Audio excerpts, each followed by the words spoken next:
Today, let's speak about friendship. There's an English saying that says, "Show me your friends and I'll show you who you are."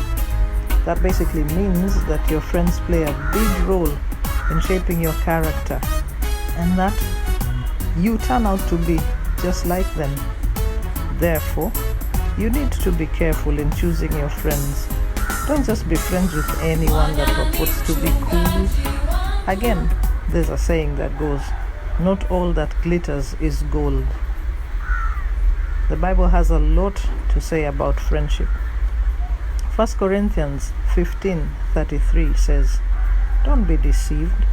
Bad company ruins good morals," which means that if you keep company with people that aren't good, your morals can be ruined. Everything that you have been taught, you throw out the window, which is not a cool thing to do.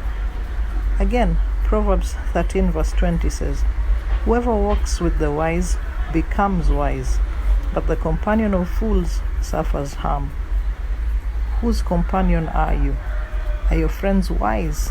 Do they help you make wise decisions? Just ask yourself.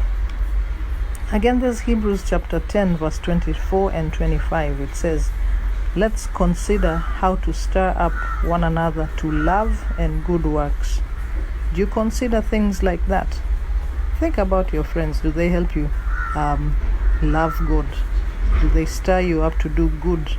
Or do they just dare you to do things that are not wise? Tough questions, eh? And it says, "Not neglecting to meet together, as is the habit of some, but encouraging one another, and all the more as you see the day approaching."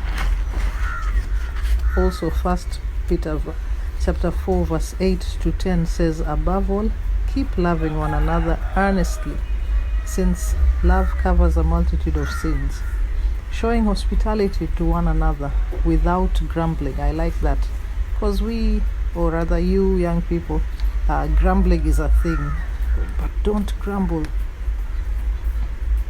Again, there's Proverbs chapter 22 verse 24 and 25. I like this one. It says, "Make no friendships with a man given to anger." Well, man there could be woman also. Yeah, do not go with a wrathful man, lest you learn his ways and entangle yourself in a snare. Why am I telling you this? No apparent reason.